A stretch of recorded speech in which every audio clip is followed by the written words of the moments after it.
U.S. has had the longest period in American history without a problem in the economy or the stock market. Washington says it's going to go on forever because they're so smart and so confident. I know they're not smart and I know they're not competent, but that's what they're saying. It's mainly because huge amounts of money printing in Washington and all over the world. As a matter of fact, Tokyo prints staggering amounts of money, but everybody is. So we have a wonderful time. If you ask me, we have a wonderful bubble, but whatever it is, everybody's having a very good time. And I've been around long enough to know that when everybody is having a wonderful, wonderful time and everybody's talking about how easy it is to make money in the markets, one should start getting worried, or I start getting worried anyway. So I have cut back enormously.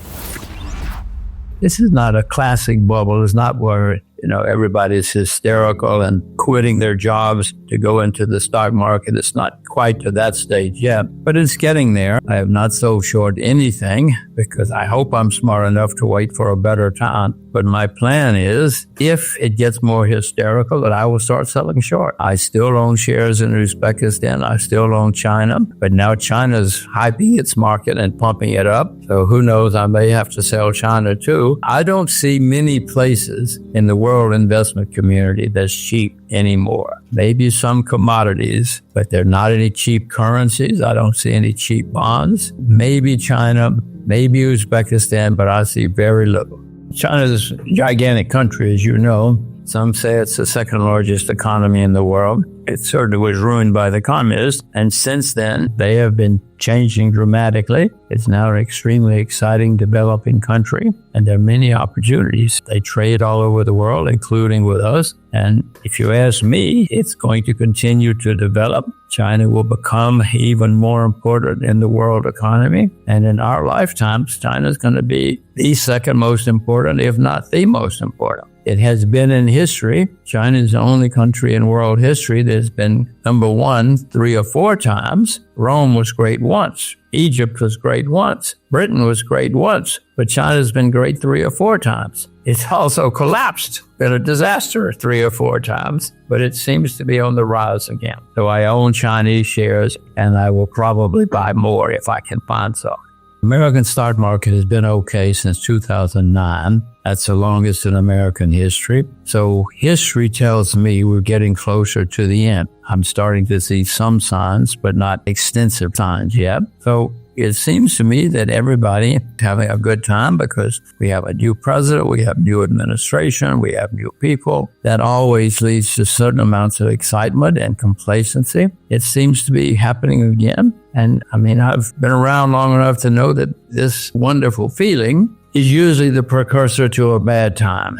So I am skeptical and worried. The market's not skeptical and worried, which makes me more skeptical and worried. When the market is happy, I know that's the time to be asking questions. Stocks have been going up everywhere, not just in the U.S., all over the world. It's remarkable how many international stock markets are hot now. It rarely happens that everybody is going up at the same time, but it's happening now.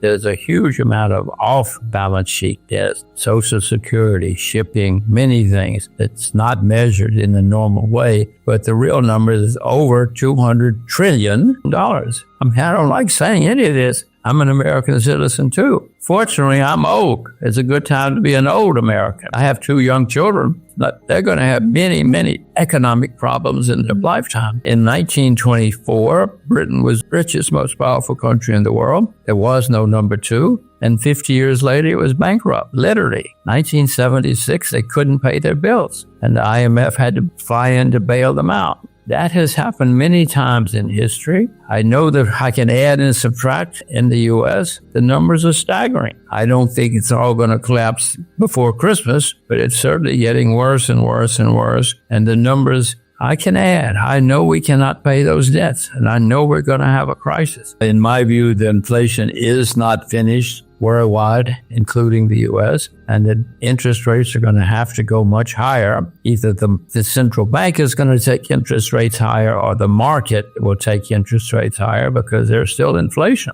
I own a lot of U.S. dollars. It's the main currency that I own right now. even though I said earlier we are a gigantic debtor and it's getting worse. And you should say, well, why do you own the dollar? And the reason is because what I expect when the turmoil comes, when the crisis comes, if it does, many people will look for a safe haven. And the U.S. dollar, for historic reasons, is considered the world's safe haven. So everybody will pile into the dollar. It will get overpriced. I hope I'm smart enough to sell it at that point. Now, what you should say, because you're good at this, you should say, okay, where are you going to put the money? I don't have an answer. I don't see another rising something to compete with the dollar. It should be the Chinese currency, but the Chinese currency is not even convertible. You cannot have an international currency that's not convertible. So I don't know where to go. I own some silver. I own some gold, yes. But where can I put a lot of money? I don't know yet.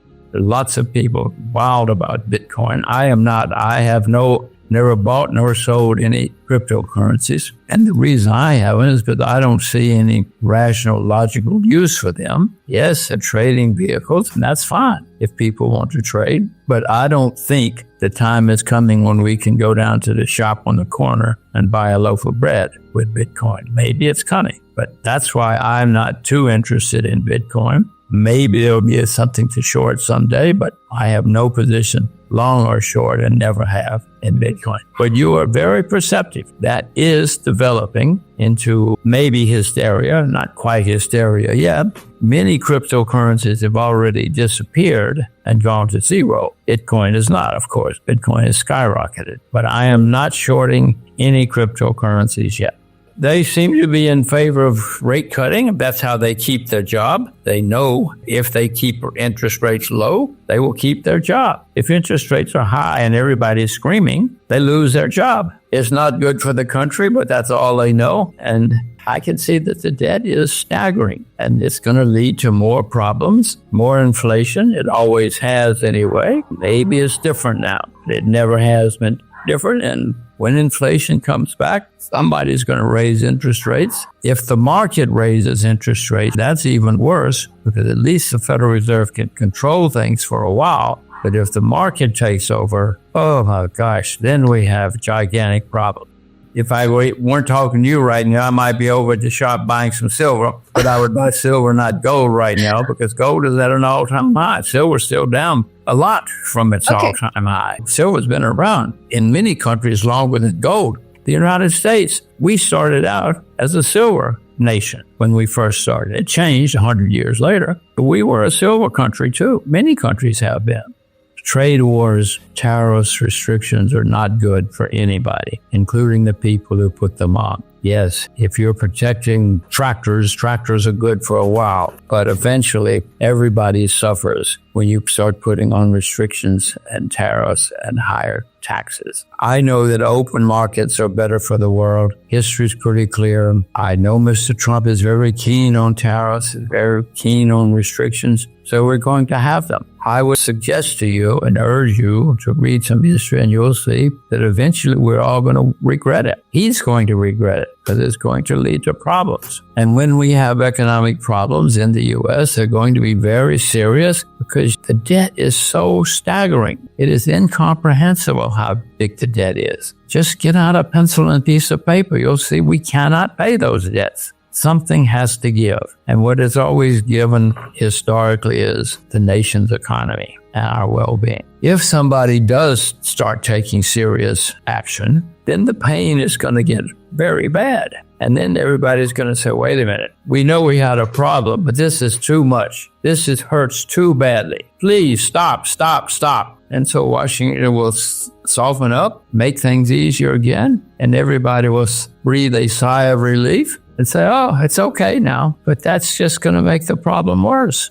I would urge people to try to keep their own debt under control, because if we start having a debt crisis, everybody who has debt will be suspect. And don't get involved with people who have a lot of debt, including nations or companies. So I hope that everybody will read, just see what happens, and then try to take some action. Some people will come out of this rich. There were people who came out of the Great Depression very, very rich. They made a lot of money because they understood what was happening and they took the right actions. So I'm not saying the world is coming to an end. It's going to come to an end for some people. But if you understand what's happening and you control your own situation, you will do okay. So please just be careful, become knowledgeable. If you become knowledgeable, you will become worried. And if you become worried, you will take action. As I look around the world, I don't see a country that's doing things right now. I mean, North Korea doesn't have any debt. So what? It doesn't do me any good. And the reason they don't have any debt, by the way, nobody will lend them money.